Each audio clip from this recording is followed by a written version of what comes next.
Right, 10 o'clock on the dot, and it is Friday again, the best day of the week, especially on a week like this where we know that it is our webinar for the L+EARN BIZ series brought to you by the Assisa Foundation. As always, it is my absolute pleasure to welcome every single one of you to the session today. We're going to get started in just a minute or so. But for now, get comfortable, get into the waiting room, say hello in the chat, and we're going to kick off in just a minute with introductions and hellos from myself and Portia. But in the moment, or in fact, Portia, would you like to say hello so long? Why not? Yeah, good morning, everyone. Welcome to this wonderful session. Today we are at webinar 7. I'm so excited. Also, I'm excited, but I'm also sad because we're going to the end, you know. Yeah, but I'm excited to be here with you guys. You're right. That like when I looked at the agenda and I realized we are like literally this far away from the end of what has been an amazing program. I think it is really getting bittersweet right now. But as always, thank you so much to every one of you participants who show up on time every time we have one of these sessions. It is an absolutely really amazing time that we have together. Portia, let's do some shout outs and see what's happening in the chat. Let's see who do we have in the room while I get the screen shared and we get ready to kick off shortly. So we've got Caroline. Caroline says, morning everyone with kisses and hugs. And then I see Ivo there. Hi Ivo, good morning. And then we've got Nezi Swa. Nezi Swa, I know is from the Eastern Cape. She's joining from Liboje. Hi Nezi Swa. Tabiso, you're here. I'm so happy. I thought you wouldn't make it. I know you've got an event, I think tomorrow. Very, very busy these days. Tabiso is getting business left, right, and center. And then there's Caro, we see you. Koliswa, we see you. Yeah. There's lots of compliments for you, Portia. Everyone says you're looking beautiful. Yes. Yeah, of course. Thank you, guys. We went out of our way today, Portia and I, because today we're speaking about marketing. And when we get into it a little bit later, you're going to see that we literally showed up to try and live what we preach today. So yes. So without further delay, I think we are about ready to kick off. We have most people in the room, but still a few making their way in. But again, welcome to the L+EARN BIZ program brought to you by the Assisa Foundation, an amazing program that has been really curated for entrepreneurs and business owners. And I think so far, let us know in the chat what you've thought of the journey so far. Has it been empowering? Have you been learning? Have you been implementing what we've been speaking about week after week? We'd love to know just how you have been experiencing the program so far. Remember that we are in webinar 7. That's webinar 7 today, and it has been a phenomenal ride so far. Today we're going to be talking about marketing. We're going to be talking about the business model canvas and linking that to segments of finance, and we'll get into it in just a moment. Here's not an example. This is the roadmap of where we are right now, and can you believe it? As Portia said, we are already at webinar 7. That means we only have 2 webinars left, and then this program is over. So today is the 4th of November, webinar 7. We've got one more, and then don't forget the big day, which is webinar 9, happening on the 2nd of December. And I feel like we should end off with a bash, Portia. What do you think? Don't you think we must like fly everybody in somewhere and have a something? Portia, do you want to do a quick recap and let's do the entrepreneur spotlight? I love that we do this. Yeah. Because you know sometimes people don't say when they achieve. They want to sound arrogant, so we'll do it for them.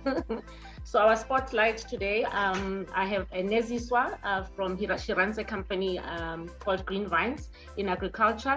She pitched on the Away program, which is funded by the US Consulate, and she graduated on the Away program. And she says that judges loved her pitch, and they gave us some tips on where to improve. Well done there, Nezi Swa. I know that program is a very long program and there's a lot of work. Great stuff. And then well done, Nomfundo. Finally got an industrial machine, and now definitely she's going to improve her production. And congratulations, and work hard, Nomfundo. And then Ngobani was always complaining about costs that he's incurring while running his recycling business, and he bought a bakkie. And congrats, Ngobani. I know that you're gonna be busy with loads every day, because I know that you had a limited loads per day because you had to outsource your transport. Good luck with that. And then we did mention that McDonald's graduated with an LLB. Fortunately, he was able to be admitted to a law firm to do his articles, but we did talk about how is the business going to run. So he's getting 2 people, and I think the wife will also help in the business to run his business, because the business is there, so he can't close it. And his business got him where he is. You know, he paid for his studies, so he really loves his baby. Nelisiwe's business was published on the Daily Sun. Congrats, Nelisiwe. That was definitely great exposure, you know, because, you know, Daily Sun is read by millions and millions of people, and I think that's your market anyway. So great stuff, Nelisiwe. Nelisiwe manufactures shoes. So she's got a picture on the Daily Sun where they show her actually in her workshop making the shoes, and it was just a big article. And then Tebogo, congrats. Tebogo will be crowning the first ever face of his online TV, which is Mokale TV. Congrats, Tebogo. That will be great marketing for you. And then Koliswa Muhapi was awarded an SABC tender. Koliswa, I wanna hear more about this one. You must have maybe she can sponsor the bash. Yes, congrats, Koliswa. Wow, that's very exciting. And guys, I just want to say, keep up the good work. This is very amazing. Yeah. Lovely. Well done to all of the entrepreneurs who have been working so hard. I love the fact, Portia, that it wasn't just 1 or 2 today. It was actually so many. And I think that just speaks of how our participants are growing in their businesses. Because really every bit of progress and every bit of growth really is phenomenal, especially in the current economy, in the times that we're living in right now. So well done to all of you who got a shout out and a mention today, and keep going. As we mentioned earlier on, as long as you don't give up, you have to succeed. Portia, let's remind everybody what we touched on the last time we were together. Okay, so guys, just to recap on our last webinar, which was webinar 6. In our last section, we tackled credit management. I know this was an exciting one, savings and investment, scams and recourse, and we also went into mental health and finances. This definitely spoke to all of us, and it was very interactive, and we learned a lot. Let's remember that sometimes we have plans and things do not go our way, but we need to deal with the realities of life. So let's be cautious online. Remember, there's fake companies that create fake emails and websites, and in some cases using names and logos of well-known corporate organizations. So scams are rife these days. So lastly, please take note of the 7 ways to help you manage financial stress during trying times. And I know all of us who are running small businesses, this is our trying times, you know, because we're talking about that people who are employed, they are awaiting nice bonuses, and with us we just have to work harder this season, because that's where these our customers have money, so we need to work harder, always be in our businesses and make more money. And then also we've got seasons like Jan and Feb, which are very hard because our customer activations decrease. So let's prioritize what we can control, find ways to earn more money, pay essential bills, save our money if we can, track your money, saving and saving progress, and also talk to your lenders, guys. Don't drop your phone when your people you owe call you. You know, always answer and arrange payment, and then consult with financial professionals. You've got people in the banks. Can talk to your coach if you have a coach, and there's an organization called the South African Depression and Anxiety Group that one can reach out to, and I think we gave you that information. So that's exactly what we did our last session. That's it, Darren. Thanks, Portia. And I certainly hope everybody's feeling better. I know last time we spoke quite a bit about mental health and how important it is for us as entrepreneurs, really to just make sure that we are staying positive and that we are getting the help that we need in order to make sure that we take care of our mental health as much as we take care of our businesses and our families and all of that. All right, now before we get into today's content, we do know that the big day is coming up, and that's happening on the 2nd of December in our final webinar. And that is going to be the day where you get to pitch your businesses. Portia, so let's very quickly, if you can just take us through just the process of how the pitching is going to work, and a couple of, maybe even give us a couple of tips as we go through this. Yeah. Okay. So obviously the pitching, as we mentioned, will happen on our webinar 9, which is on the 2nd of December, 2022. So usually we know we have like 2-hour sessions. This session, we're not dealing with content, but it will be our closed out session, like graduation and pitching. So it will run from 10 hours to 13 hours, which is 3 hours. And it's going to be fun, guys. Please, please, please. We'll have wonderful speakers, just to motivate you. We'll have Asisa. We've got other stakeholders that you'd want to really listen to and meet. It's also a networking thing. People can write their phone numbers. You can market your business on the chats. So it's going to be wonderful. Yeah. So, that's what's going to happen. So it says here, webinar 9 of the L+EARN BIZ program is a closeout session of the program and will comprise of an award ceremony and business pitch session to a panel of stakeholders from the Asisa Foundation and external partners. And then to qualify, L+EARN business participants are required to submit only one business pitch presentation. We only want one, guys, and it's a recording. That's why you see that sign that you're going to have to record yourself. It's a 2-minute to 3-minute pitch. So it should be submitted as a 3-minute video recording. All right. And then obviously we know all our submissions go to Nopila. All of you have got her contact details. Please, please, please take time when you do this and make sure you dress appropriately. And also you have proper lighting behind you, and so that we can enjoy the pitch. And please, I always say to people, write your pitch down before you record yourself. And then you practice. After you write it down, practice. And then you also time yourself that it's 2 minutes to 3 minutes. Try to make it 3 minutes so that you can express yourself more and tell us about how your business is doing and who you are. All right, and then submissions are to be submitted on or before midnight on Friday of the 18th of November. So what we're gonna do so that you don't forget this day, we're gonna make sure we send you this deck so that you can always remember the rules and your deadline. All right, so if your submissions are received after midnight of the 18th, you'll be automatically disqualified. All right. And then if you remember when we started the program, we did mention something about attendance. So pitching is only open to all participants who participated in 60% of the webinars and all the coaching sessions. So you must think about it how many times you attended. Yeah. And we've got those there anyway. Qualify. And we've been tracking attendance, so we know, yeah. And then adjudication of the pitches will be in 2 rounds. So only the top 10 pitches from the first round will be shown on the 2nd of December. So what's going to happen, we'll receive, let me say we receive 25 recordings of pitches. So we'll have judges that are going to look at those pitches and filter according to the best page or the most, convincing pitch. And then we'll choose the 10. And then from that 10 will be the ones that will actually be shown on the 2nd of December. So the most important thing, guys, is to introduce yourself and your business. And I know most of you, I remember during the coaching sessions, there are a lot of people who've done pitching. Pitching for different organizations, pitching for funders, and you've got an idea of what you need to do. But I'm just going to give you a guideline. So you just have to introduce yourself and your business, describe your products and services, make us understand what you're selling. Sometimes people pitch and you just don't get what the business is about. So you need to be clear. Can somebody mute that person? There's somebody else. Tell us about your customers. Who are they? You can't say my customers are ladies or are women. Can you just maybe elaborate more? Because we did teach you, I think, when we did customers, we talked about just profiling your customers, understanding everything about the customer. So tell us about your customers, who are your competitors, and why you stand out from the competition, which is your value proposition.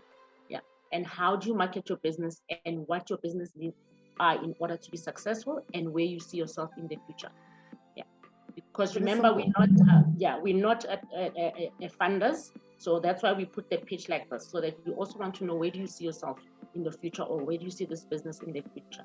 Yeah. So if you were pitching for funding, it was gonna be a numbers game. You're gonna talk more about how much you're making, what's your traction, and just more on finances. But now we're pitching for just business support. Also, we just want for you guys to learn how to pitch. All right.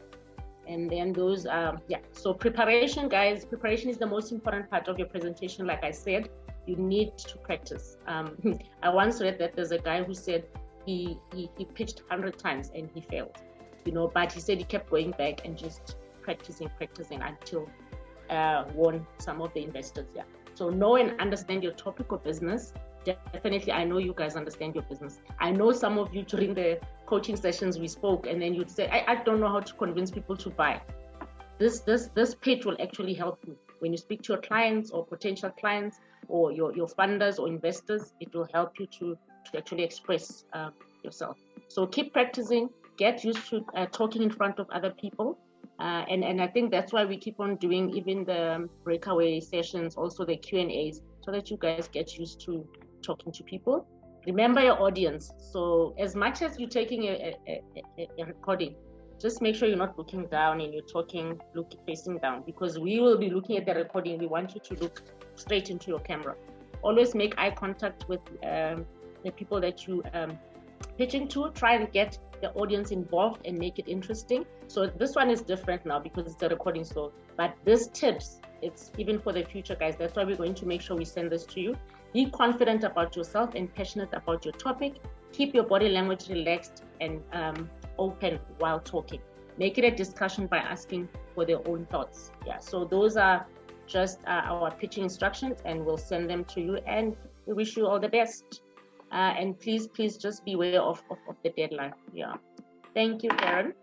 Thank you, Portia. Yes, and really, guys, all the best. I am so looking forward to seeing some of those pitch videos coming through on the 2nd of December. I feel like it's going to be an amazing session. I love that we have a little bit more time on that day. And so it really is going to be a great way to just end off what has been an amazing program so far. All right, guys, let's get into today's session. And obviously the program is up on the screen right now. We're going to be talking about marketing. We've got a quiz as usual. Then we have a guest speaker that we're going to introduce a little bit later. So if you have any marketing questions, keep them ready for our guest. She is an expert in the marketing field. Then we're going to dive into the business model canvas again today. We're going to be touching a little bit on it and linking it to some of these important aspects. And then we have another quiz. And again, today we have a breakaway session where we'll be discussing a little bit of the content that we cover. We'll have some feedback from the groups and end off with Q&A. A reminder to please keep your microphone on mute for the duration of the webinar unless we ask you to speak and participate. It just helps us to minimize the disruptions and interference. So keep your microphones on mute, and remember that we are going to have a great time together. All right, so let's have some good fun. Let's get into it, guys. So today we're talking about marketing, and very, very important to know that marketing is such an important part of your business. It really is a very important part of your business. It represents the outside face of your organization, and it's important to make a good impression in the marketplace, as it makes your target market group feel positive about your business, which is your own brand. All right, and so the target market is a specific group of people at whom you are aiming your product. All right, very important that you understand that. Okay. So the benefits of marketing, guys, includes some of the following points, which is developing products that satisfy the needs of your customers, including products that enhance society's quality of life, creating a competitive environment that helps lower product prices. Okay, so it includes competition, knowing who your competitors are and finding ways to be able to provide more services or lower your price so that you can compete. Then it also talks about developing product distribution systems that offer access to your products to many customers in many geographic regions, because it doesn't help if you've got a good product but people can't access it and they don't know where to find it. And then, of course, building demand for products that require the organizations to expand the labor force. About the marketing mix. So the marketing mix is really 4 very important aspects, and we usually call it the 4 Ps. All right, and the first one is product. So product talks about the item or the service that you represent to the market, or that you present to the market. What is it that you're offering? What does your product do? Does the product meet an unfilled need or provide a novel experience? So it talks about what exactly your offering is to your market. Yeah, and I think this is going to be very important, if you know how to answer that, because during the pitching, then you'll be able to really describe what your product does, because that's very important also for the pitching exercise. And then we're going to talk to price. Remember, Darren said 4 Ps. This is our second P. It's price. So this is the amount you charge for the product, service, or item. So pricing can be a significant impact or can have a significant impact on the overall success of the product. So the things that you need to think about is what is the price range of your products, competitors. So usually also pricing, it's important to know what your competitors are doing. And then what is the price range of your target audience? What can they afford? So you need to understand, if I'm selling this thing at 20 Rand, can my audience afford it? So you might need actually to change location and go sell it somewhere else because there's nobody employed in my a location where I am. So price is very important. What price is too high for your audience and what price is too low? And I think the only way you find this out is when you do your market research from the beginning. Before you even start your business, you need to find out these aspects of pricing, and then what price best fits your target market, your final price. This is the one that I know that my target will buy. Otherwise, because no one will buy if it's too expensive, but also if it's too low, then your business is not going to grow. So you need to just find a balance and make sure you calculate your cost. So costing is very important to get your final price. Yes, Darren, you can go to the next one. All right, so P number 3 talks about place, right? And here we're touching on how and where you distribute your product, right? So you need to find the right place to market and sell your product, and that's a very, very key factor in reaching your target audience. If you put your product in a place that your target market customer doesn't visit, whether that's online or offline, you'll not be able to meet your sales target. So again, as we said previously, it doesn't matter, it doesn't help if you've got a great product, but you are advertising it in the wrong places, or you are promoting it in the wrong places where your customers actually don't even see it. All right, it literally is, there's a saying that says, if you don't market, it's like you're winking in the dark at somebody that you like. They can't see it, okay? And so very important that you are in front of the eyes of your customer. Yeah, definitely. And the fourth one was promotion. Now, this is how you communicate with your marketplace to let them know about your product. So promotion is how you advertise your product or service. And then through promotion, you'll get the word out about your product with an effective marketing campaign that connects with your target audience. So I think for every business, it doesn't matter how small you are and what you sell. Marketing is important, and you need to understand how to reach your customers. So usually things that you need to think about is, what is the best time to reach your target audience? Where do I find these people? Because you don't want to promote like you just said, winking in the dark. What marketing channels are most effective for your target audience? I know I've tried Facebook. It doesn't work for me. It doesn't work for my target. But when I advertise on LinkedIn, I do get the response that I want. And WhatsApp also works for me. But I've tried Facebook and I've tried boosting my posts. It doesn't work. But I know there's other businesses that they'll just boost their post and people start calling them. And I mean, I've also been a customer on Facebook where I'm like, oh, I like this product. Let me go see. So I think it works. You must just maybe try and see what works for you. So what advertising approaches are most persuasive to your target market?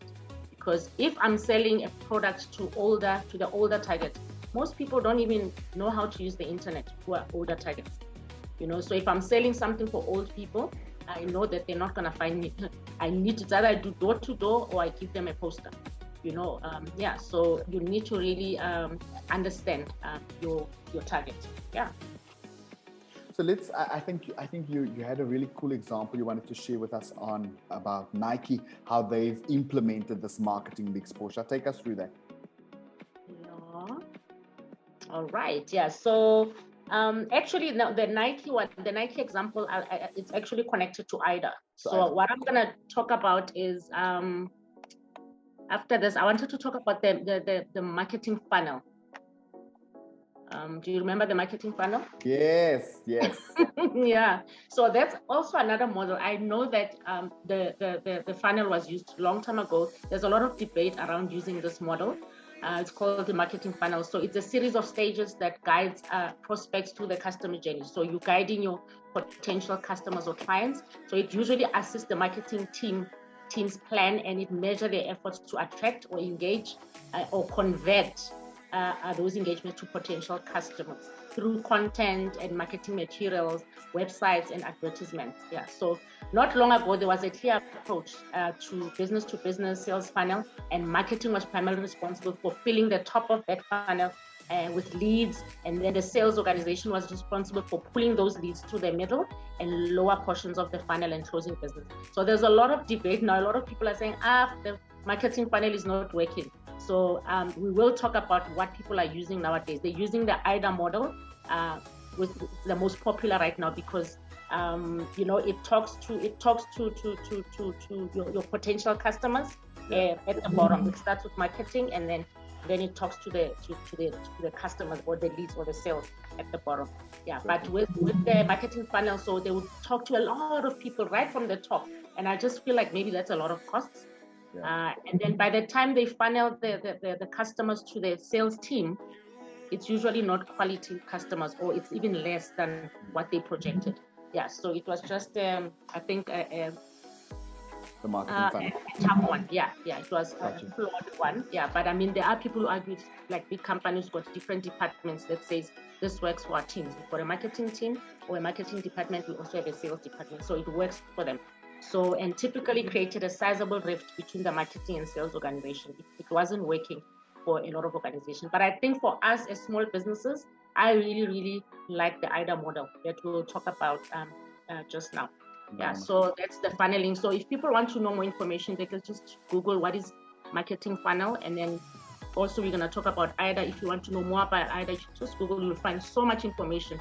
And then you can actually relate that to your business and see how you can use the IDA model that we're going to talk about. Nice.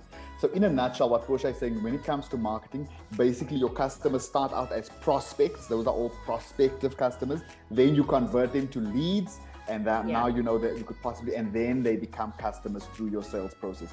Okay, so now we're going to look at you, all right? And we're going to look at your personal brand, because this is very important. It talks to how you carry yourself, and it also talks to how people perceive you. And so there are 5 areas that affect your personal brand. Portia, you're going to take us through these 5. So there's 5 areas that affect your brand, and their appearance, personality, abilities, uniqueness, and values. And I think it was nice yesterday we had a chat about that. When people talk about you when you're not around, then you must know that's your brand.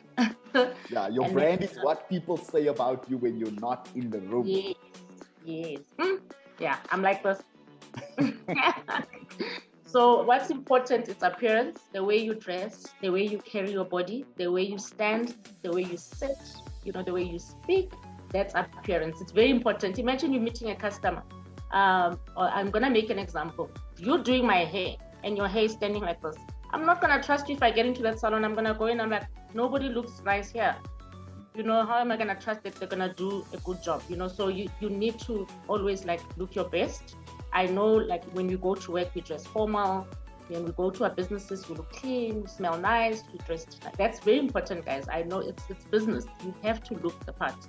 And then personality, your behavior, your communication skills, and attitudes towards people. If you talk bad to people or your approach is bad, people are not going to buy from you. I say, that lady, I'm not going to go there. And that happens in most businesses where people are selling the same thing and people go to the one person all the time because of how the behavior is. They communicate well with people. They're smiling all the time. So that's very important to also your customers and how people perceive you. So abilities, the things that you are able to do, your talents, your education, your skills. And some of these, sometimes when you're running business, you don't have those skills. You can get someone to work in your business to close that gap. But it's also good, like this program now that we're doing, L+EARN BIZ. There are skills that we didn't have, and now we've acquired those skills. Now you know how to record. Now you know how to market your business. So those are the abilities, and it's very important. Also the skills and knowledge about your business. If it's a technical skill, make sure you work on that. And then uniqueness, what separates you from others and leaves a lasting memory in the minds of others. You always have to be different. And that's why the value proposition also in your business is important. But you as a person also, you need to be different. You need to, your motivation and creativity must show. And then I think the most important, I think we are cultured people, we are cultural, especially in South Africa. Culture is very important. So your values, what you believe in, what you hold high, what you consider as important, just your principles. So we need to have that. It's so important. And those are the 5 areas that, and this is part of your homework also that we're going to talk to. You're going to have to show us what you think your appearance is, what is your personality. You're going to tell about how unique are you and your values and your abilities. So we're going to have homework, and then you're going to fill in. So the homework will just give you questions that will make you understand how you can answer on appearance, on personality, on abilities, on uniqueness and values. Yeah, so those are the 5 areas that we are very important as we branding ourselves. Yeah. Thank you, Portia. Okay, so let's get into the IDA model. You've heard Portia almost allude to it 3 or 4 times already. So the IDA model is a very, it's a very common marketing model that a lot of business schools even teach. All right, and so the IDA model, which stands for attention, interest, desire, and action, right? So it is an advertising principle that identifies the stages that an individual goes through during the process of purchasing a product. So this really talks to what is it that your customer goes through while they are making a purchasing or a buying decision. Portia, let's break it down a little bit more. Yeah, so when we were researching during this model, we found that IDA could be referred, it's more like a communications model rather than a decision-making model.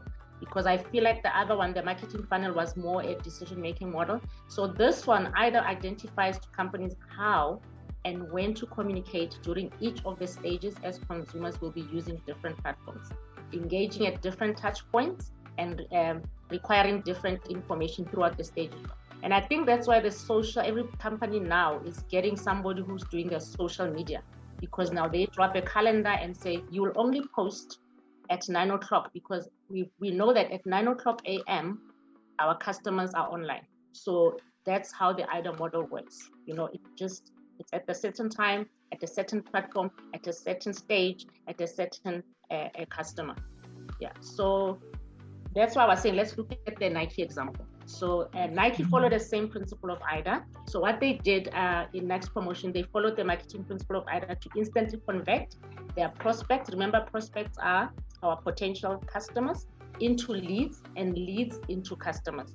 So what does prospects mean? As I said, they are your potential customers. So first, what they did, there's this flashy white sneaker that I think every child has, and I've seen adults also have. Maybe I'll also get one. But yeah, I know a lot of males and females wear the sneaker. So it's that flashy sneaker one. It was worn by Timberlake, and it caught a lot of attention to viewers. So everybody wanted that sneaker. So the second of all, what they did, the fact that Timberlake was wearing the sneaker, it created a lot of interest. So remember, we're talking about IDA, and IDA is attention, interest, desire, and action. So the fact that it was Timberlake wearing the sneaker, it created interest. So, this obviously talks to budget. If we had budget, we'd also use influencers to push our products. So viewers who have a special interest in sneakers and who uses Nike's app, it's a Nike's ideal audience. So apparently Nike has a sneaker app, and most of the audience are there. So they would have noticed the new sneaker, which hadn't been released yet on the market.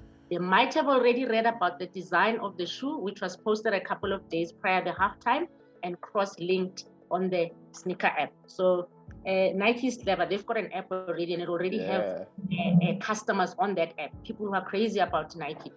So they start there before they even put their stuff on the market. So they already have leads just straight away the minute that they put that thing on the platform. So thirdly, as leads were shown as strategic shots of the shoes again and again, their desire to buy the shoes was picked, because you just keep on advertising, and then people are seeing this thing, and the desire comes. The more you see, the desire comes. And that's what happens to us when you see ads on TV and you see this car. They've been advertising this car for a long time. You're like, actually, I like this car. And the minute you see it on TV, when you go on the road, you start seeing it on the road. I don't know what advertising does that. I don't know. Maybe Derek, that has happened to you. They show you a brand on TV. The next thing, when you're on the road, you start seeing it more because you've seen it. There's an interest, and then the desire comes as you see it more. And then fourthly, leads became customers when Nike sent a strategic push notification. That's the action to their phones, marketing their shoe, and they quickly took action to make a purchase.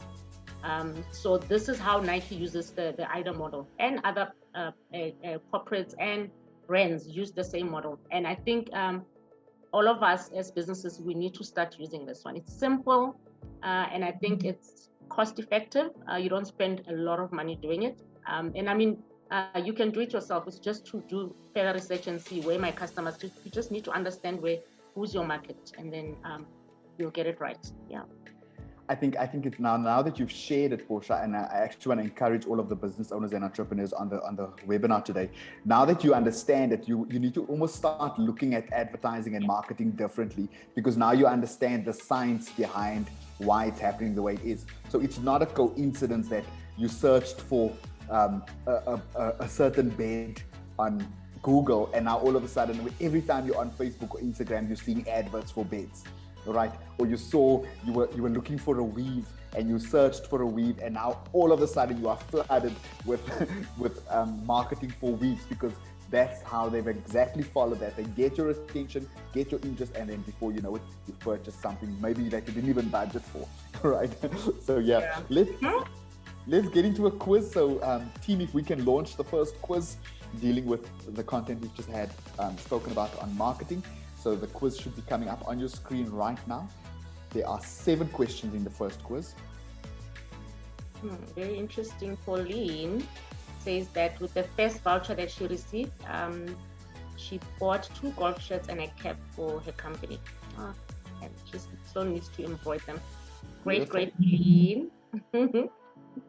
Any other interesting chats in there? Lisibana says, arouse interest, create desire, and lead to action. How I miss school. Nice one. Okay. Nice one. Also, they're saying brand integrity is very important. That's really true, right, Portia? I think that speaks to like values again, and how that personal brand affects your personal brand as well. Yeah. And Caroline says it's also helpful to have a Facebook page and always post it. Yes, most definitely. Nice. And then Pauline had an experience. She says, I have a recent experience of an unhappy client, which I managed to handle well. I was a day late in delivering work because of an event. He was swearing, and my partner advised me not to answer him back, but just to apologize and deliver. So when he saw the work, he made a U-turn and was happy. Yeah. Nice. That's great, Pauline. Yeah. That talks to values again. You know, because somebody's swearing doesn't mean you must swear back. That's your client. You were late, but because of your good quality work, he's happy again, and you won't lose that client. Yeah, just remain cool and professional in that moment. Yeah. So well done. I think you took the right approach, and I see Risuna actually echoing those sentiments. They're saying you did well by not getting emotional about it. Just always retain your brand integrity. Really good. Yeah, thank you, Risuna, for that. We'll keep the quiz open for another 30 seconds if you're still busy. If you could wrap it up, and then we're going to get into our conversation with our guest. Always one of the highlights of the sessions. Hey, Portia? Yes. And we are going to move on. And without further delay, it is an absolute pleasure to welcome our guest speaker on today's session. When she puts her video on, you're going to see she's actually even more beautiful in person than what she is in this picture. You know, some people send us their pictures, and then when we see them, we're like, that doesn't look like you. But in this case, that's not the case. So it's my pleasure to introduce our guest. Her name is Risuna Maimela, and she has 20 years of experience in the field of marketing, communications, media, and strategy. She's currently a consultant in the marketing communications field, focusing on brand PR, internal communications, reputation management, crisis management, communication strategy, content marketing, and events. Her current portfolio of clients include finance, property, travel, lifestyle, fashion, and influencer management. And prior to being a consultant, she served as a global communications GM for PR and communications at South African Tourism, marketing manager for SABC3, where she headed up marketing and communications for the channel. Prior to SABC, she worked as the strategic planning director for the Ogilvy Ghana office, where she was part of the team that launched the Vodafone campaign to the Ghanaian market. Ladies and gentlemen, let's welcome our special guest, Risuna. Please put your camera on and let's have you on screen. Can you hear us? Here we go. Good morning, everyone. It's such a pleasure and privilege to join you this morning. Hopefully, I'll be worthy of your time at the end of this discussion. Thank you so much for joining us. Yeah, go for it. I just want to say something before we start, because I know Portia was emphasizing on the lighting and all of that impacts your personal branding. Hope my lighting is fine. Because of load shedding, I had to kind of improvise. Yeah. Absolutely perfect. And we are so appreciative of you making the effort and the time to be with us and just to really impart what you've learned. And so let's jump straight into the conversation, Risuna. The first thing I want to ask is, how can a business convince customers to buy their product or service? Okay, I think maybe let me just start from the beginning to say, what is a product? Because very often people confuse a product and a brand. Like earlier on, we were talking about Nike. So Nike is, what is the product? The product is sportswear. But what is the brand? The brand is about performance. So normally how a brand or a product would convince people to buy a product would be to create a value proposition. So a value proposition is something that guides you in terms of who are we as a brand, right? Who are we as a product? So there's often a confusion between a brand and a product. Does that answer your question? Absolutely. So when we get to now the part where you're convincing the customer to buy your product or your service, how do you do that? How do you practically implement that now that you understand your brand and your product? Okay, so firstly, you need to define what is your product from a functional perspective. What is the purpose of the product? And that needs to be clear in the consumer's heads. Because if I don't know what this product will do for me, then why am I buying it? And secondly, you need to also understand the competitive landscape. Who else is playing in that landscape? And how is my offering different to what else is out there? So if I'm just saying I'm selling orange juice, there's a lot of other companies that are selling orange juice, but what makes your orange juice special? So you need to be cognizant of the fact that that product needs to have a niche. So normally they call a unique selling proposition. So you need to find what your unique selling proposition is, and that needs to resonate with your target audience. Earlier on, you were talking about target audience. So whatever product you create, you need to ensure that you're targeting to the right people and it resonates with the people that you target. Thank you. Okay, so when it comes to a marketing plan, right, how does a business create an effective marketing plan? So basically, creating a marketing plan, it goes back to everything has to be about the product. So you need to understand what the product is, who your target audience is, who the competitors are, what the key differentiators are. So often we also look at the functional and the emotional aspect of a brand. So for example, there's so many other sneakers and running shoes out there, but Nike has created a brand. It's about performance. When you're wearing Nike sneakers, you know what that means as opposed to a no-name brand. So that's what companies need to be cognizant of. Yeah. So we often hear people talking about you need to position your brand, you need to position your product, but what does it actually mean? So when we talk about positioning, what does that mean in terms of marketing? So positioning means with this product that I have. So remember, the product is a tangible thing. It's something that you can touch. An iPhone is something that I can touch. But then when you then translate it to a brand, that's when we start talking about positioning. What positioning do you want to take in the marketplace? So for example, if you see the McDonald's logo, you know exactly what that means. It means convenience. It's an American fast food brand. So you need to also, the visual representation also of your brand is very important. So that's when, earlier on, we were talking about the 4 Ps of marketing. So I think your questions are focusing more on the product, but we also need to look at it holistically and say this product, needs to be distributed. So distribution is a very important thing. If you then say, I have this product, but then your distribution is digital, and then, for example, your target audience is in the rural areas and they've got no access to the internet, therefore, you can see the formula is wrong there. And also, if the packaging is not appeasing, to the target market, so those are the kind of things that you need to be mindful of as well. So the 4P would be the promotion. Promotion is, how do I take my brand out there? How does my brand show up when it's out there? Beautiful. Christina, so when we talk about, and you touched on an so that's effective positioning. So, yeah. So I just want to also give an example. when with the positioning. So I was looking at also when you look at South African brands, how they position themselves. I see we've got mostly ladies here, so maybe they will know the skincare brand called Portia M.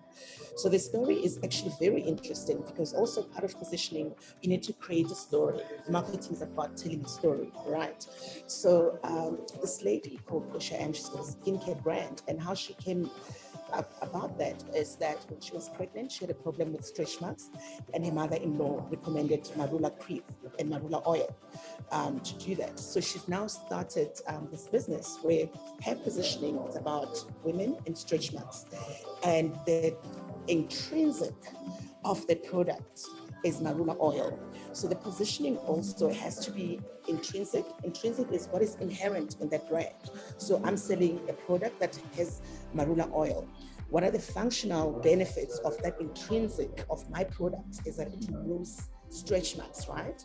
But what are the extrinsic factors? So the extrinsic factors is things that are not tangible. So it's how does that make me feel? So she's given women confidence after giving birth, right? That's an extrinsic factor. So the packaging as well, when you look at it, it talks about confidence, it talks about health. So that's how you go about positioning your product. It's a total perspective on it. It has to be intrinsic. What is inherent in my product? What can I realistically say to the people the product does based on what it has? And also how, from an extrinsic perspective, what can I promise the people? Thank you. It's like L'Oreal, for example, going back to beauty care. I mean, L'Oreal will never say we're selling makeup or we're selling product. They'll tell you we're selling hope. So when you buy the product, you're buying hope. Beautiful. I love that. That's it's like going back to, so also going back to another example of positioning, Volvo. So Volvo will say we sell safety. So when you think safety in cars, you think Volvo. But it's not necessarily that it's got, all the things that makes it safe, but it's the space that they've occupied. Beautiful. So Ristuna, when we talk about, and you touched very beautifully on building an effective marketing plan, but is there a difference between a marketing plan and a marketing strategy? And if so, what are the differences? So a strategy is, it comes before the plan. So the strategy is the what. So what do I want to do, right? How do I want to, so it's like a roadmap. Okay. So what is it that I want to do? So now that I've got this product, what is the strategy?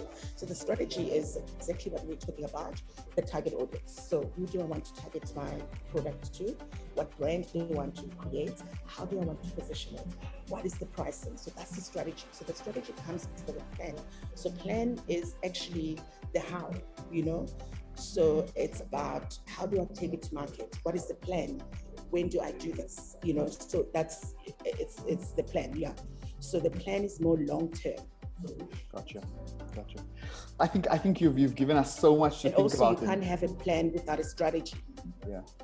So you need to start with a strategy and then you have a plan.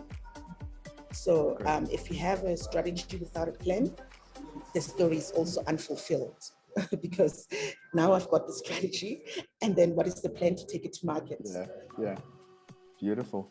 I think you've given us so much to think about when it comes to that. But before we let you go, so what would be your advice? What would be your advice or any tips that you could give to entrepreneurs, to small business owners on the webinar today when it comes to marketing their businesses?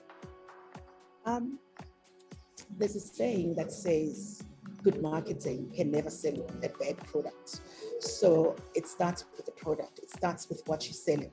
So it doesn't matter whether you have great marketing. We've seen so many products out there that are not selling. They've got fancy marketing, but it starts with the product. What is it that you're promising? Is there a gap for that product in the market? Does the target market resonate with that audience? So that is part of the strategy. It has to be the 4 Ps. You have to have a strategy to say, now that I've got this product, how do I take it to the people? Is there a need for this? How will it make the people feel? Beautiful. Yeah. That was amazing. I think when you said that good marketing cannot market a bad product, everybody went shoo. Okay, because that is, I think that really sums it all up beautifully. Thank you so much, Risuna. I'm hoping you can stay on for a little bit more. Let's see if there are any questions. Portia, are there any questions in the chat for our guest? Yeah, it's just comments, not questions yet. But I mean, if anybody has a question, you can just raise your hand. Either raise your hand or you can type your question in the chat, and we'll get it through to our guest. Portia, do you have any questions for Risuna?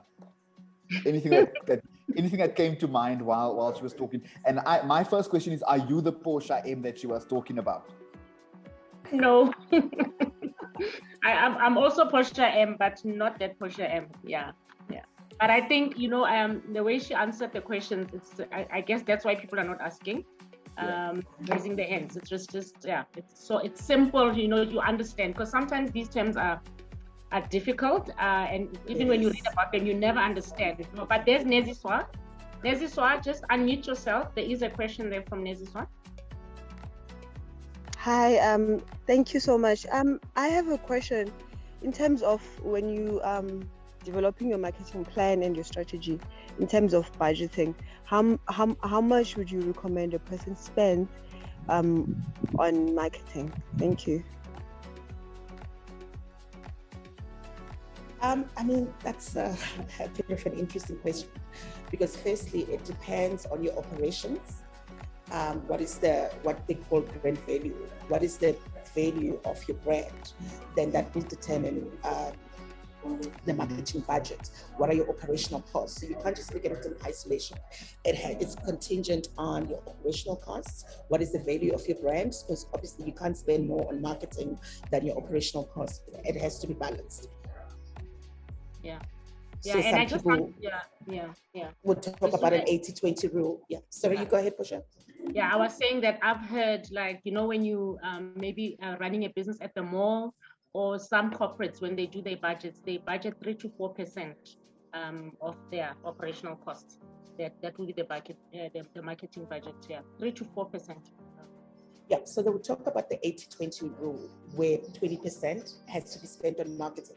And it's interesting that you asked that, because most companies do not see the value of marketing. So when there's a crisis in the economy, for example, COVID, marketing is the first area where they cut because they don't see the value. I was actually reading, you must actually Google it. There's a very interesting study for Coca-Cola. They actually stopped advertising during the pandemic, and it affected their sales, because they're thinking, we Coca-Cola, we're the biggest brand in the world, we don't need to advertise. So during COVID, they stopped. And when you look at their sales, it's plummeted and it's gone down.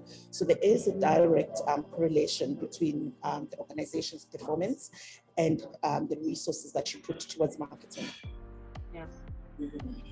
Very good example. Yeah. Any other questions? Or I think let's leave it there. If we do have any more questions towards the end, we'll definitely ask you again. But Risuna, thank you so much. I think you've enlightened us so much today. There are really some great pearls of wisdom that you've shared in that segment with us. Okay. Thank you so much. Thank you so much for inviting me. If there are any questions, Portia, you're welcome to email me the questions, but I'll stay on and I'll monitor the chat group for questions. Thank you so much, everybody. I think there's already something on the chat. Maybe you can answer that. Deboko, can you also just write on the chat? I think it's Pauline is asking a question. You can just maybe respond on the chat, Risuna. Deboko, please also write your question on the chat, because we are running out of time. Thank you. Thanks, Risuna. Thank you so much. Great. All right, next up, we're going to dive into the business model canvas and linking segments to finance, all right? And so we've gone through the topic of the business model canvas before, and we all know what it is, but just to recap, the business model canvas captures the essence of the business in just one page, and it has 9 building blocks, all right? And so, Portia, let's test you and see if you can tell us what the 9 building blocks are without looking on the screen. I know them from the head. Okay, so I think we did this in one of our webinars. I think it was webinar 3. We talked a lot about the BMC, and some of you guys have your business model canvas already developed. So the first one would be your customer segments, value proposition, channels, customer relationships, revenue streams, key activities, key resources, key partnerships, and your cost structure.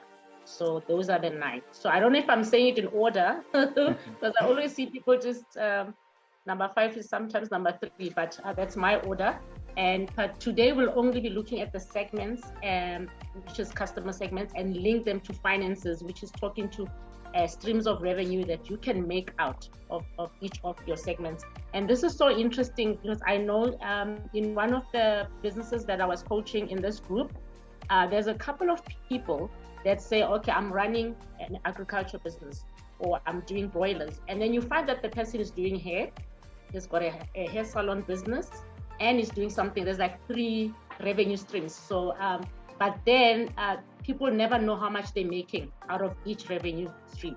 So I think that's very important. And this goes back again to, I think me and Nokpila were talking about it, just tracking your finances, and so on, understanding which segments brings you less money, which segments is bringing you more money, which segment is not working for you, and maybe you can get rid of that segment or change the way you sell that product. Yeah. Okay. So when you guys hear Portia talking about segments, the customer segments building block defines the different groups of people or organizations that a business aims to reach or serve. Okay. So the various parts of your business or customers that you're trying to serve. Customers comprise the heart of any business model. So without profitable customers, no company can survive for too long. Doesn't matter if you're selling the best product. If you don't have customers, it's just not sustainable. Yeah. And the idea behind segmenting customers is just to divide them up by the criteria they have in common. So before you can do that, you have to determine what criteria you will use. And here are some of the more common criteria that are used. So usually they talk about geographic data. So where your customers live and work can have like a pretty big impact. So location and impact, languages, values, traditions, interests, and needs. So that's the geographic data.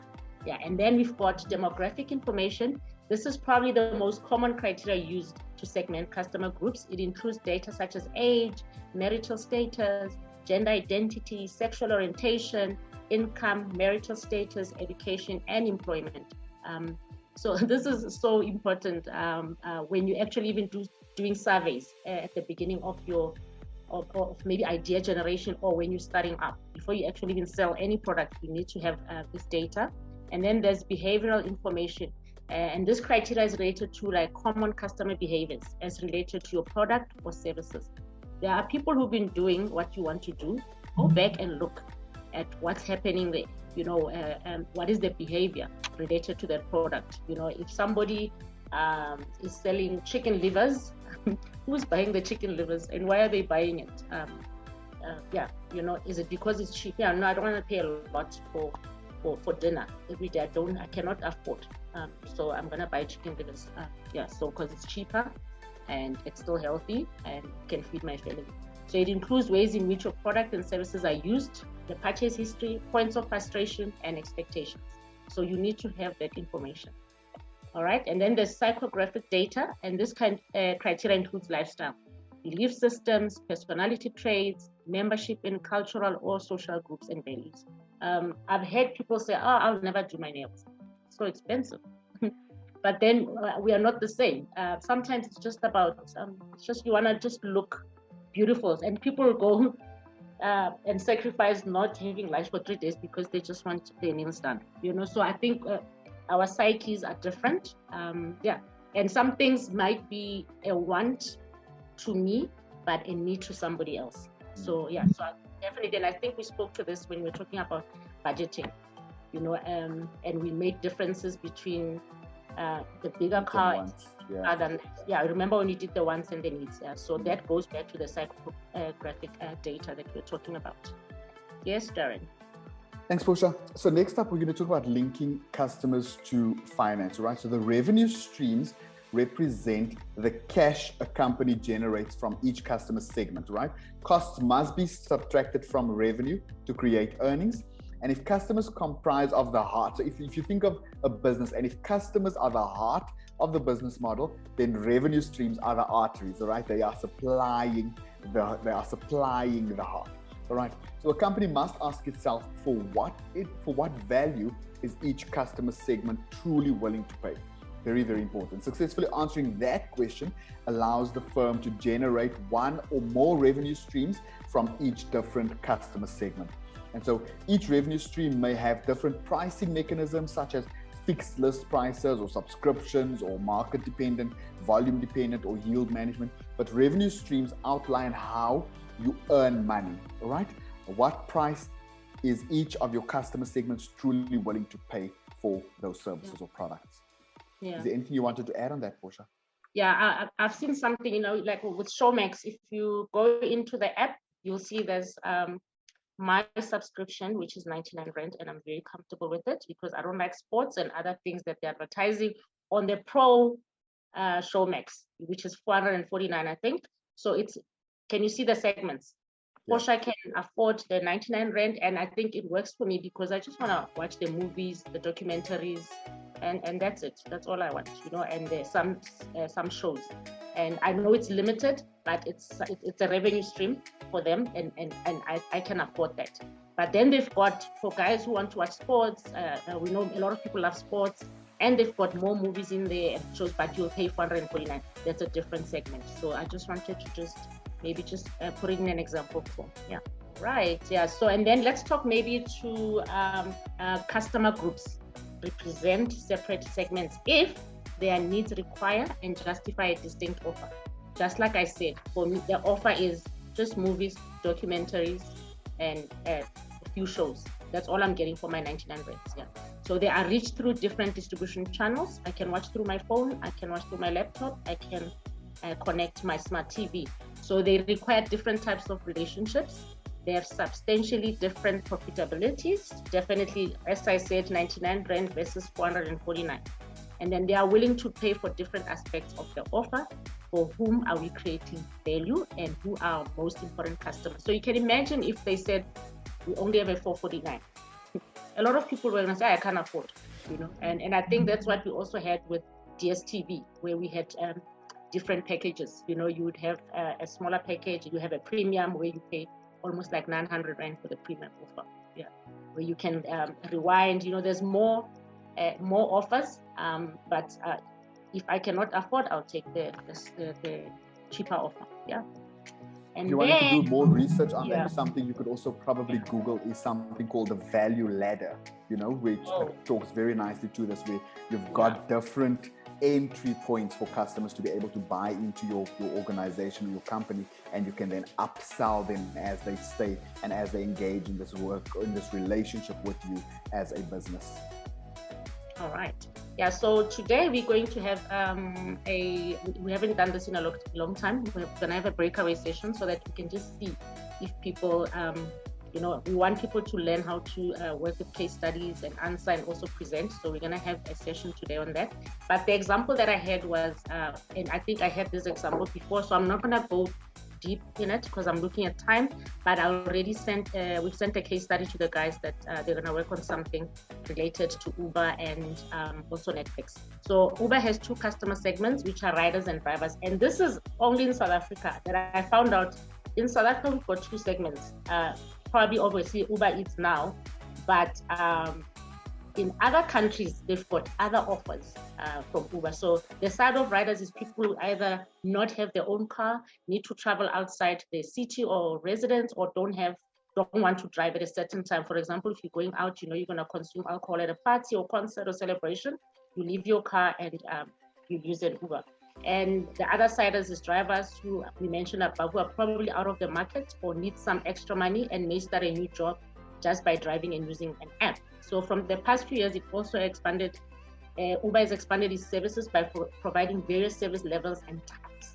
So now they've got different revenues and different customer segments, but not all services are available in every region. So I found out apparently there's Uber Kids, there's Uber Pets, there's Uber Web. Uber Web, it's for people living with disabilities. They provide a wheelchair and all that. There's Uber Moto, which is a motorcycle. I would like to try that. And then there's Uber Boat, and then we know we've got Uber Eats, which is our third segment. And then there's also Uber Rush, all right, which is it's a courier one. And then I know that there's also a helicopter one. I think it's Uber Chopper or something. Yeah. Wow. So yeah, some countries are like here. They already advanced when it comes to Uber. So I guess we'll get there at some point.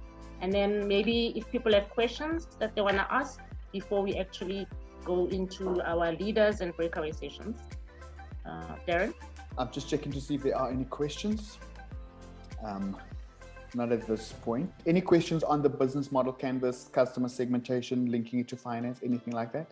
I think, Portia, if there are questions, we'll take them at the end. But let's jump into today's group activity. All right. So there's going to be two. Actually, I decided because there was one case study. So yesterday I just decided to add another case study. So it's going to be fun. So maybe let's just pass this one because the guys got the case studies. Okay. So the same rules apply. You go into the groups, you know your groups. So those are the leaders today. So for group one, we've got Andile. I hope he's here. If he's not there, somebody will gonna have to take over. And I know they've got McDonald's, Ngulani, Andile, Tulani, Polisiban, and Lutabo. Please, if Andile is not around, please just make sure you take over. One of you must take over. Group two, we've got Wisani. Same rules apply. Wisani, Lindiwe is a leader for group three. Group four, it's Karabo. And then 5 is Onele. Luando is 6. And then Koliswa is 7. So those are the leaders. You'll be leading your groups and presenting feedback. All right. So you need to manage your group, encourage them to work on the case study. So we've got 2 case studies. If Nokpila is there, Nokpila, can you just maybe mention who's doing Netflix and who's doing Uber? I think the Uber case study is done by 1, 3, 5, and 7. Yeah. Yeah. Thank you. 1, 3, 5, and 7. And then the Netflix one is done by 2, 4, 6. Yeah. That's it. All right. So just to recap, group number 1, 3, 5, and 7, you'll be using the Uber case study. Groups number 2, 4, and 6, you are using the Netflix case study. All right. On the screen right now, we have the breakout rooms. You obviously know your name, and so check for your name. That's the room you're going to go to. Team, if you can launch the breakout rooms, guys, it should appear at the bottom of your screen, and you should be able to get straight into the breakout room. A reminder again that you don't need to leave or exit the breakout room because it will get you right out of the webinar. Once we close off the session, it will automatically bring you back into the main webinar room. Okay, so we're going to give it, Portia, do you feel like 15 minutes is enough, or should we go with 20? It's very, I try to make the case studies short and simple and just stay to the point. There's not so much work. It's just for them to read and answer the 4 questions that are there. Yeah. Okay, so let's go with 15 minutes, and we will see everybody back at no later than 11:30. We'll have you brought back into the webinar room. So remember, group 1, 3, 5, and 7, you're doing the Uber example. Groups 2, 4, and 6, you are doing the Netflix example. So we will see everybody when we get back from the breakaway rooms. Team, thank you so much. You can launch the breakaway rooms right away. Right, looks like most of us are back. Yeah. I'm going to give it another few seconds. It looks like everybody's back in. Hey, yeah. I think we all know the drill. As usual, we are going to give feedback, usually 2 minutes max, and then please groups, because I see there's people who's just like 1 or 2 or some 3 or 4. Can you please just maybe help each other? If maybe there's 2 people, you can comment on your fellow syndicate member. Yeah, all right. So we'll start with group 1. I think group 1 was doing the Uber story. If I don't know who's the presenter then group 1, can you please maybe just give us feedback? Okay.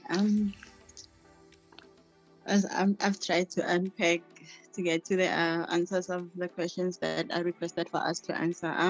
We're doing the Uber story, and it's Itumeleng from group 3. The first question was, how was Uber founded?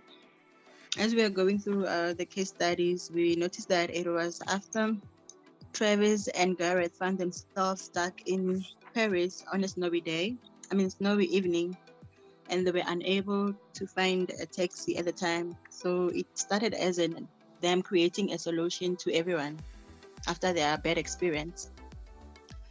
And the elements that Uber has at the business model with taxi drivers, the passengers, as well as fare and payments. And just to explain them on number 3, the taxi drivers, the model, it's to become an Uber driver, you need a license as well as a car to be one of Uber drivers. And the second one, the passengers, one needs to register on your smartphone, and then you also get your estimated fare, and you can also track your trip. And then with the fare and payment, the ride fares depends on the model of the car that you choose for your trip, as well as the distance of where you're going. And number 4, what other services Uber provides? The one that we are all familiar with, besides the rides, it's Uber Eats. And most of that, the ones that we saw there, we are not familiar with because they are not yet available in South Africa. It's Uber. I chose Uber Pets as well as Uber Kids. Uber Pets, it transports pets, and then Uber Eats, it has the car has a car seat for the child, for the kid that you'll be traveling with. Thank you. Thanks, Itumeleng. Nice, Itumeleng. I like what you said about what motivated the founders of Uber, to start. They had a problem. It's interesting, and we always say to people, you start businesses because you are solving a problem. So these guys were stuck somewhere, and they thought, imagine if I could just stand here and have an app where somebody can come and pick me up, and look at Uber today. So it's very important to always find out what the problems are so that you can come up with a solution, and that solution should be a business opportunity. So that's great. Thank you so much, Itumeleng. Is group 1 ready? Or group 2? No, we don't have group 2. No, group 4? Yeah. Or Lisibana, do you want to go? Yes. Okay, that's group 1. Thank you so much. You can go. Okay, on how the Uber started, it says it started when Travis Kalanick,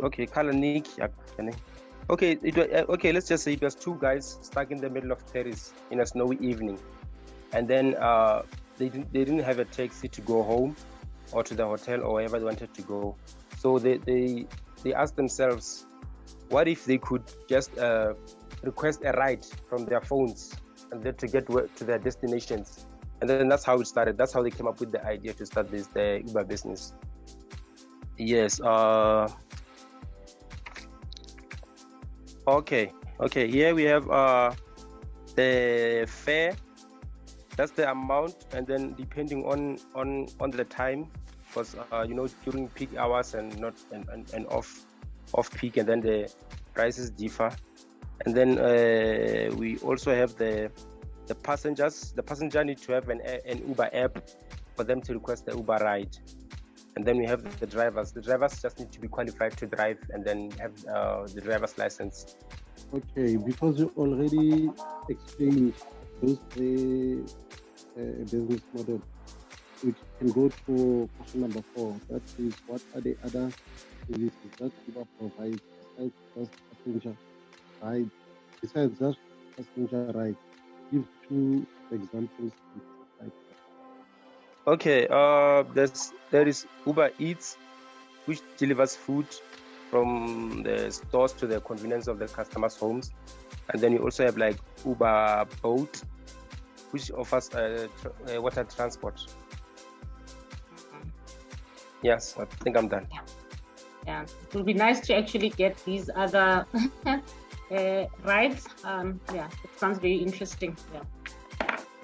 I can just imagine, I'm sure in Turkey they have the Uber Boat, because I see people travel from one place to another using boats. So that would work really nicely. Yeah. And then let's move to Abo Onele, group 5. Oh, okay. Good morning, everyone. Hi, Onele. On the first question, we have the first question is, how was Uber founded? Uber was founded when Travis Kalanick and Gareth Kemp found themselves stuck in Paris in a snowy evening. The second question is name 3 elements of the Uber business model. Then the 3 elements are taxi drivers, passengers, fare and payment. The third question is explain the 3 elements of the Uber business model. The elements is just taxi drivers. To become an Uber driver is not an Herculean task. All you need is a driving license and a card to apply for Uber. Then the second one for passengers, passengers need to book their respective on-demand services. Users need to register through their smartphones to get the app.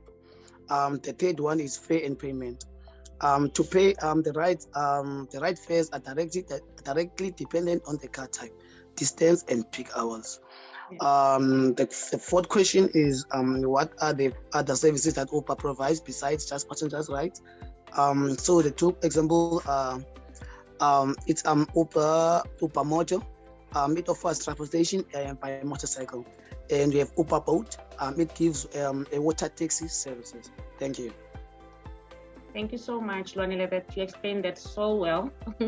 I can imagine you pitching. Can't wait to hear you pitching.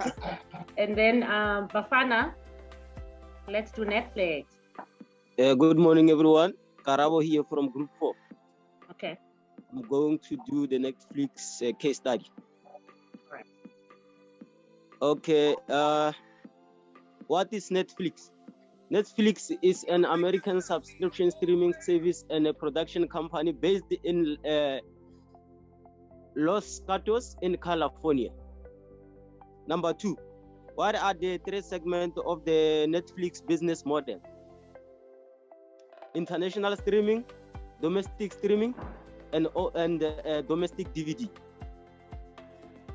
Number 3, which segment of Netflix has been on a decline since 2017? Is domestic DVD segment facing a downtrend in its total subscription since 2015? Number 4, how many subscribers were roped in into the domestic streaming platform during the Q2 of 2019? It's 62 million subscribers. The last one is which of the segment brought more revenue in 2021? It's Netflix international streaming segment. Thank you very much. Well done. Yeah. Thank you, Karabo. Then is it, are we done with group 6? We're done with group 6. Was We there have group 6. We didn't have group 6. We didn't have. Hello. Yes, we did. Oh, that's Kwabani. Okay, thank you. Yes, that's Kwabani. Yes. Okay, we're just to do the Netflix. Okay, the first question was, what is Netflix? Netflix is a subscription-based streaming service that allows its members to watch TV shows and movies on internet-connected device. Question 2, what are the 3 segments of the Netflix business model? We have domestic streaming, international streaming, and domestic DVD. Question 3 says, which segment of Netflix has been on decline since 2017? Okay, it's a domestic DVD segment. How many subscribers were robbed into the domestic streaming platform during Q2 for year 2019? It was 62 million subscribers. Okay, and the last question says, which of the segment brought more revenue in 2021? It was a Netflix international streaming segment. Thank you. Yeah, thank you, Kwabani. And I think it is true that the DVD segment is gone. It's still there. There are people who still hire out DVDs, but I know when I was younger, every Friday or Saturday, me and my dad would be going to the video shop. And I'm sure, Darren, you know, we grew up in the same area. Yeah. So we used to go there by checkers and go hire DVDs out. And I know now there's not even like one shop, I think in Annandale, that hires out DVDs. Yeah. So it is a market that's going down. So all of you, when you're starting businesses, you must always think, hey, is my industry still relevant? Must I diversify You know, so always make sure that you know what's happening, what are the trends, what's happening in your industry, so that, you know, if there's things that are changing, you can also change with the times. Always watch those trends. Is there any group that's left? I think everyone has presented. If there's anybody that still needs to present, if you could just let us know just unmute yourself and quickly go through your feedback. Yeah. Hi everyone, Kolisa from Kolisa. Group 7. Oh. Okay, Kolisa. I like that energy, Kolisa. So next time I'll do that. I'll make like I'm closing the session, and then I'll get this nice, motivated, encouraged person. Thank you so much, Kolisa. Okay, thank you. Hi everyone. The first question goes like, how was the Uber founded? It was founded by two guys, Travis and Garant. They were stranded in Paris on a snowy day. And then number 2, it says name 3 elements of the Uber business model. And they are namely the taxi drivers, the passengers, fare and payments. And then number 3, it says explain the 3 elements. And then the passengers, okay, the first one is the passengers. No, it's the drivers, sorry. The drivers, all you do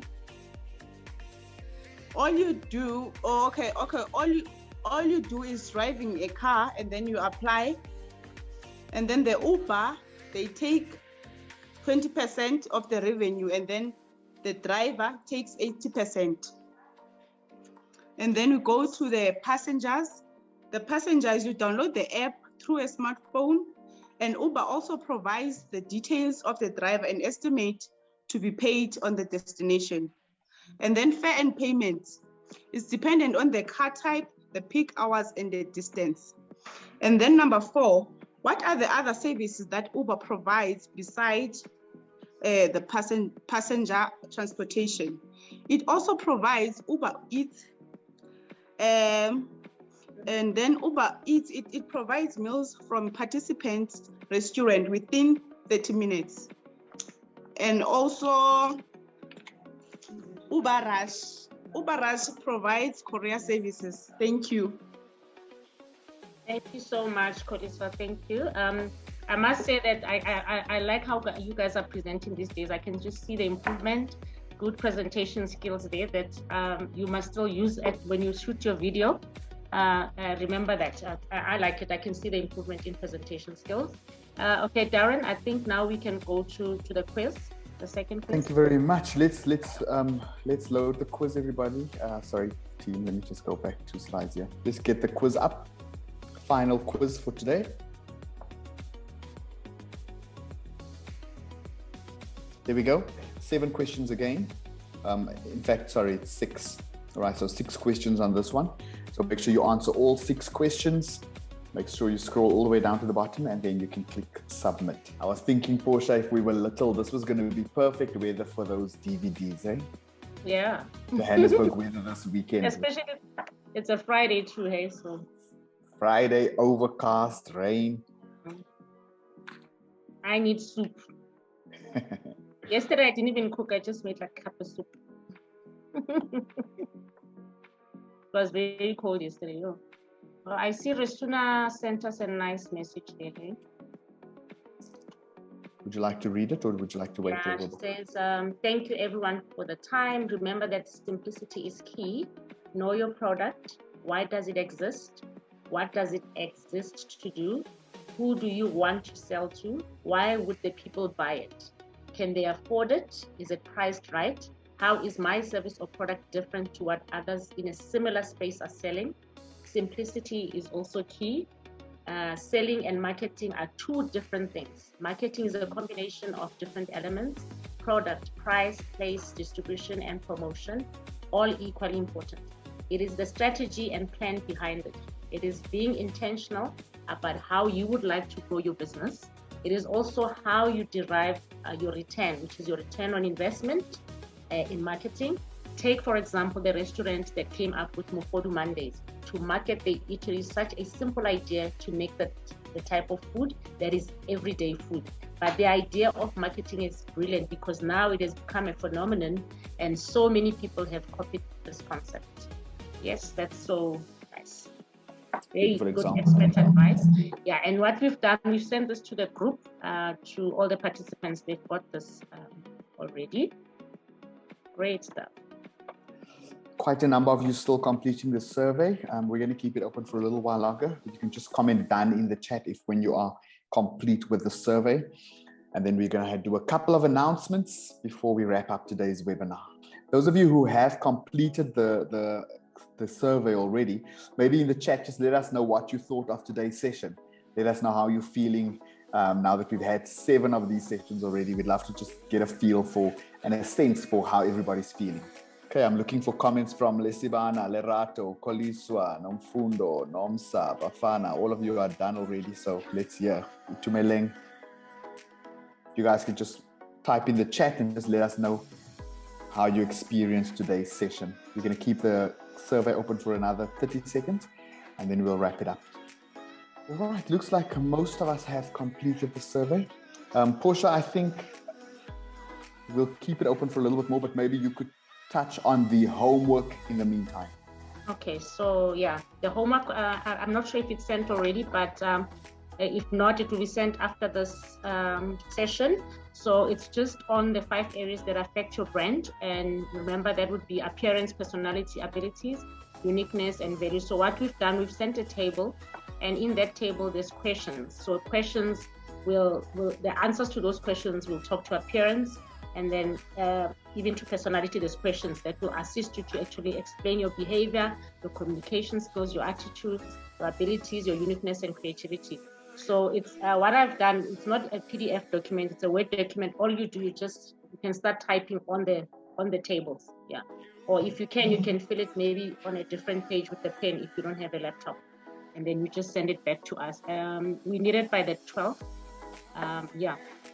And then the other important thing is that we're going to have our group coaching session next week, Friday. Please avail yourself. It's important. Remember also the incentives.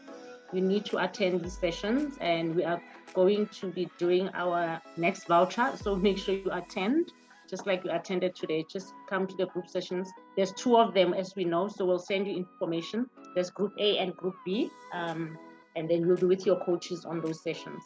And then we'll just send more information on the Facebook group page and the WhatsApp groups, because we've got 2 groups, Group A and Group B on the WhatsApps, and we've got the main a WhatsApp group. So we'll send that to you guys. Yeah. Reminder that our next webinar is on the 18th. That's the 18th of November. So we know we usually have 3 weeks between, but this time it's 2 weeks between webinars. So we'll see you in about 2 weeks from today.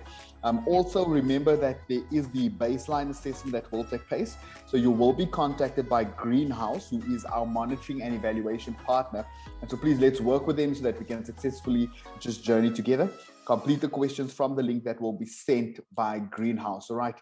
And then pitching tips, those are sent via Facebook and also via WhatsApp.